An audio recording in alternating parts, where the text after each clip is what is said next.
ಎಲ್ಲ ವಿಷಯದಲ್ಲೂ ಕೂಡ ಹೇಗೆ ಡಿವೋರ್ಸ್ ಅವ್ರನ್ನ ಸಿಲುಕ್ಸೋದಕ್ಕೆ ನೋಡಿದ್ದಾರೆ ಅನ್ನೋ ರೀತಿನೇ ಈಗ ಕೇಸು ತಿರುಗುತ್ತಿರೋವಂಥದ್ದು. Hello guys, welcome to KBPO channel. ನಾನು ಆಶಿಕ್. ನಾನೀಗ ಮಾತಾಡೋಕೊಟ್ಟಿರುವಂಥದ್ದು ಆಬ್ವಿಯಸ್ಲಿ ಅಪ್ಕಮಿಂಗ್ ಕನ್ನಡ ಸಿನಿಮಾಸ್ನ ಅಪ್ಡೇಟ್ಸ್ ಬಗ್ಗೆ ಆಗಿರುವಂಥ, ಅದರಲ್ಲೂ ಕೂಡ ಮೇನ್ಲಿ ನಿಮಗೆ ಗೊತ್ತಿರೋ ಹಾಗೆ ಟಾಕ್ಸಿಕ್ ಸಿನಿಮಾ ಬರ್ತಾ ಇದೆ. ಆದರೆ ಅದ್ರ ಜೊತೆಗೆ ಡಿವೋರ್ಸ್ ಅವರ ರಿಲೀಸ್ ಬಗ್ಗೆನೂ ಕೂಡ ಹೇಳ್ಬಿಡ್ತೀನಿ ಅಂತ ಹೇಳ್ಬೋದು. ಇಲ್ಲಿ ಮೇನ್ ಇರುವಂಥದ್ದು ಟಾಕ್ಸಿಕ್ ಸಿನಿಮಾದ ಅಪ್ಡೇಟ್ ಬಗ್ಗೆನೇ ಆಗಿರುವಂಥದ್ದು. ಆದರೆ ಅದ್ರ ಜೊತೆಗೆ ಡಿವೋರ್ಸ್ ಅವರ ರಿಲೀಸ್ ಬಗ್ಗೆ, ಯಾವಾಗ ರಿಲೀಸ್ ಆಗ್ತಾರೆ, ಇದ್ರ ಬಗ್ಗೆ ತುಂಬಾನೇ ಕ್ವಶನ್ಸ್ನ ಕೇಳಿ ಓವರ್ ಆಲ್ ಆಗಿ ಒಂದು ಆನ್ಸರ್ನ ಕೊಡ್ಬೇಕಂತ ಹೇಳೋದಕ್ಕೆ ಇಷ್ಟಪಡ್ತೀನಿ ಅಂತ ಹೇಳ್ಬೋದು. ಸೊ ಗೈಸ್, ಅದನ್ನೇ ಮಾಡಿದೆ. Let's start the video. ನೋಡಿ, ಮೊದಲನೇದಾಗಿ ಹೇಳೋದಾದ್ರೆ ಟಾಕ್ಸಿಕ್ ಸಿನಿಮಾದ ಬಗ್ಗೆನೇ ಮಾತಾಡ್ಕೊಬೋಣ. ಒಂದು ಹಾಡು ಬಂದಿತ್ತು, ತೂಫಾನ್ ಅಂತ ಹೇಳ್ಬಿಟ್ಟು, KGF ಅಲ್ಲಿ. ಸೊ ಅದೇ ರೀತಿನೇ ಒಂದು ವೈಬಲ್ಲೇ ಬರ್ತಿರೋವಂಥದ್ದು, ಆಯ್ತಾ, ತಬಾಹಿ ಅಂತ ಹೇಳ್ಬಿಟ್ಟು.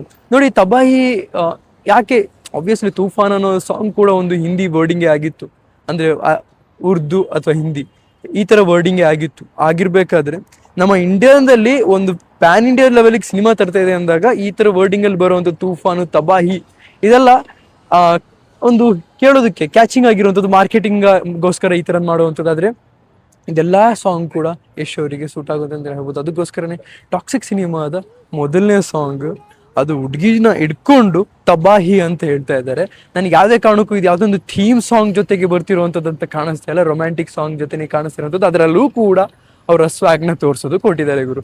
ನೀವು ಹೇಳಿ, ನಿಮಗೆ ಏನಂತ ಕಮೆಂಟ್ ಸೆಕ್ಷನ್ ತಿಳಿಸಿ. ಹಾಗೆಯೇ ಡಿವೋರ್ಸ್ ಅವ್ರು ಯಾವಾಗ ರಿಲೀಸ್ ಆಗ್ತಾರೆ ಅಂತ ಈ ಧನ್ವೀರ್ ಹತ್ರ ಕೇಳಿದಾಗ ಧನ್ವೀರ್ ಅವರ ಆನ್ಸರ್ ಹೇಗಿತ್ತು ಅಂದರೆ, ನೋಡಿ, ಪ್ರೇಮ್ ಅವ್ರ ಜೊತೆ ಸಿನಿಮಾ ಆಗಲ್ಲ ಅಂತ ನನಗೆ ಇಲ್ಲಿ ಒಂದು ಕ್ಲಿಯರ್ ಕಟ್ಟಾಗಿ ಐಡಿಯಾ ಸಿಕ್ತು, ಆಯ್ತಾ. ಪ್ರೇಮ್ ಅವ್ರ ಜೊತೆ ಆದಷ್ಟು ಆಗ್ಬೋದೇನೋ ಫ್ಯೂಚರಲ್ಲಿ, ಅದೇನೋ ಒಂದು ಮಾತುಕತೆ ಆಗ್ಬೋದೇನೋ. ಆದರೆ ನನಗೆ ಗೊತ್ತಿರಂಗೆ ಬಂದ ತಕ್ಷಣ ಪ್ರೇಮ್ ಅವ್ರ ಜೊತೆ ಯಾವುದೇ ಕಾರಣಕ್ಕೂ ಸಿನಿಮಾ ಆಗಲ್ಲ. ದಿನಕರ್ ಅವರು ಫಿಕ್ಸ್ ಮಾಡಿ ಇಟ್ಕೊಳ್ಳಿ. ದಿನಕರ್ ಅವರು ಇಲ್ಲಾಂದ್ರೆ ಅಫ್ಕೋರ್ಸ್ ನಮಗೆ D59 ನೋಡೋದಕ್ಕೆ ಸಿಗುತ್ತೆ ಅಂತ ಹೇಳ್ಬೋದು, ಸಿಂಧೂರ ಲಕ್ಷ್ಮಣ ನೋಡೋದಕ್ಕೆ ಸಿಗುತ್ತೆ ಅಂತ ಹೇಳ್ಬೋದು. ತಲೆಯಲ್ಲಿ ಇವ್ರು ಎರಡೇ ಡೈರೆಕ್ಟರ್ಸ್ನ ಇಟ್ಕೊಳ್ಳಿ. ಒಂದು ಸಿಂಧೂರ ಲಕ್ಷ್ಮಣ ಆಗುತ್ತೆ, ಇಲ್ಲಾಂದ್ರೆ ದಿನಕರ್ ಅವ್ರ ಅಂಡರಲ್ಲಿ ಒಂದು ಸಿನಿಮಾ ಬರುತ್ತೆ.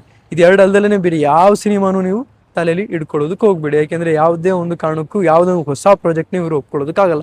ಆದ್ರೆ ಈಗ ಯಾವಾಗ ಡಿವೋರ್ಸ್ ಅವರು ಬರ್ತಾರೆ ಅಂತ ಕೇಳೋದಾದ್ರೆ, ನೋಡಿ, ನಾನು ಲಾಯರ್ ಮಾತಾಡೋದು ಕೇಳಿದ್ದೀನಿ.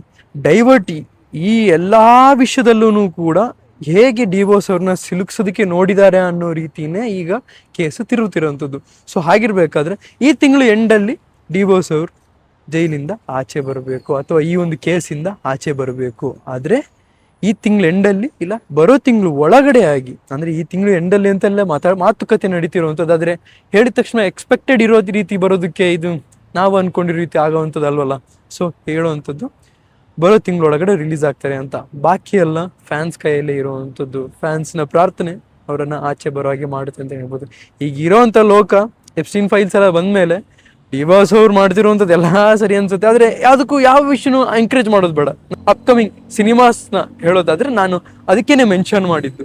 ನಾನಿಲ್ಲಿ ಅವ್ರು ಯಾವಾಗ ಆಚೆ ಬರ್ತಾರೆ ಅನ್ನೋದಕ್ಕಿಂತನೂ ಯಾರ ಜೊತೆ ಮೇನ್ಲಿ ಸಿನಿಮಾಸ್ ಮಾಡೋದು ಕೊಟ್ಟಿದ್ದಾರೆ ಅಂತ, ಪ್ರೇಮ್ ಅವ್ರ ಜೊತೆ ಅನ್ನೋದು ಏನಿತ್ತಲ್ಲ ಅದನ್ನ ತಲೆಯಿಂದ ತೆಗೆದುಬಿಡಿ. ಯಾಕೆಂದ್ರೆ ಇಲ್ಲಿ ಕ್ಲಿಯರ್ ಕಟ್ ಆಗಿ ನನಗೆ ಇಲ್ಲಿ ಗೊತ್ತಾಗ್ತಿರುವಂಥದ್ದು, ಒಂದು ದಿನಕರ್ ಅವ್ರ ಜೊತೆ ಮಾಡ್ತಾರೆ, ಇಲ್ಲಾಂದ್ರೆ ತರುಣ್ ಕಿಶೋರ್ ಸುಧೀರ್ ಅವ್ರ ಜೊತೆ ಒಂದು ಸಿನಿಮಾನ ಮಾಡ್ತಾರೆ. ಆದಷ್ಟು ಬೇಗ ಇಬ್ರು ಕಾತ್ರದಿಂದ ಇದ್ದಾರೆ, ಆಯ್ತಾ. ಆದ್ರೆ ದಿನಕರ್ ಅವರು ಮೊದಲು ಎಳ್ಕೊಂಡು ಹೋಗ್ತಾರಾ ಅಂತ ನನಗೊಂದು ಡೌಟು. ಯಾಕೆಂದ್ರೆ ಇಲ್ಲಿ ತರುಣ್ ಸುಧೀರ್ ಅವರು ಒಂದು ಸಿನಿಮಾಗೆ ಆಲ್ರೆಡಿ ಪ್ರಾಜೆಕ್ಟ್ ಮೇಲೆ ಒಂದು ವರ್ಕ್ ಮಾಡ್ತಿದ್ದಾರೆ. ಸೊ ಆಬ್ವಿಯಸ್ಲಿ ಏನಾದರೂ ಇಲ್ಲ ಗುರು, ಯಾಕೆಂದ್ರೆ ಇವರ ಫಿಟ್ನೆಸ್ ಮೇಲೆ ಇವರು ವರ್ಕ್ ಮಾಡಬೇಕಾಗುತ್ತೆ, ಅದಾದ್ಮೇಲೆ ಡಿಸೈಡ್ ಮಾಡಬೇಕಾಗುತ್ತೆ. ಸೊ ಇಬ್ಬರಿಗೂ ಕೂಡ ಚಾನ್ಸಸ್ ಇರುತ್ತೆ. ಅದು ಅವರ ಮಧ್ಯೆ ಇರುವಂಥದ್ದಾಗಿರುವಂಥದ್ದು, ತುಂಬ ಪರ್ಸನಲ್ ಒಪಿನಿಯನ್ ಆಗಿರುವಂಥದ್ದು, ಯಾರ ಪ್ರಾಜೆಕ್ಟ್ನ ಮೊದಲು ಒಪ್ಕೊಂಡು ಹೋಗ್ತಾರೆ ಅಂತ. ಸೊ ಅದನ್ನ ನಾ ಯಾವುದೇ ಕಾರಣಕ್ಕೂ ಐಡಿಯಾ ಹಾಕಿ ಹೇಳೋದಕ್ಕಾಗಲ್ಲ. ಇದಿಷ್ಟು ನನಗೆ ಹೇಳಕ್ಕಿದ್ದು. ನಿಮಗೆ ಏನಾದ್ರು ಕಮೆಂಟ್ ಸೆಕ್ಷನ್ ತಿಳಿಸಿ ಅಂತ ಹೇಳ್ತಾ ಇತ್ತು. ಇಷ್ಟು ನಿಮ್ಮಡೆಲ್ಲ ಕಲೆಕ್ಟ್ ಮಾಡಿ, ಶೇರ್ ಮಾಡಿ, channel subscribe keep watching. Love you all. Piece.